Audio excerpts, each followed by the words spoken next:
د زکات دپاره دا نصاب څومره دی؟ څومره پیسې سړي سره موجودي، څومره سره زر موجودي چې لکه زکات به ورکړي؟ څومره نصاب شریعت ټاکلی دی کې؟ دا خبره یقیني ثابته ده چې د الله رسول صلی الله علیه وسلم موږ ته د زکات د هر یو مال نصاب ښودلی دی.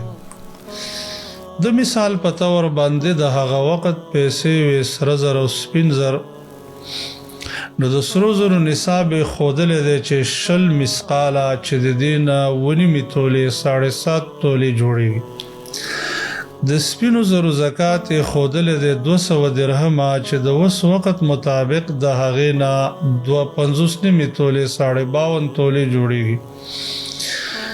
د اوښانو دپاره یې نصاب ټاکلی دی چې اوښان د 5 نه کم وي، په هغې کې زکات نشته. او حدیث کې راځي چې نبی کریم صلی الله علیه وسلم فرمایي لیس فیما دون 5 زود من الابل صدقه. د 5 اوښانو نه چې مال کم وي نو په هغې کې زکات نشته.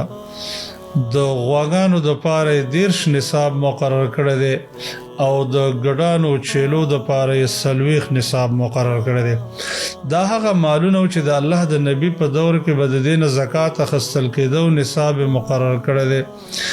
همداسې نبی کریم صلی الله علیه وسلم په حبوبو کې لکه او په میوجات او فصلونو کې 15 وسقه مقرر کړی دی چې یو وسق 80 سوعه دی او یو سوعه چې دی تقریبا 2.5 کیلو دی.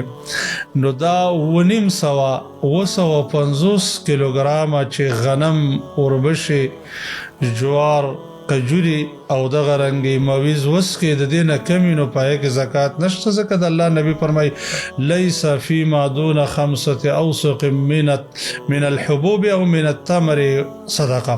د 15 وسقو نه چې غله میوه چې د هغه کمې نو په هغې کې زکات نشته، ځکه هغه نصاب ته نه دی رسېدلی. د دومره مال مالک د خپله فقیر حسابېږي.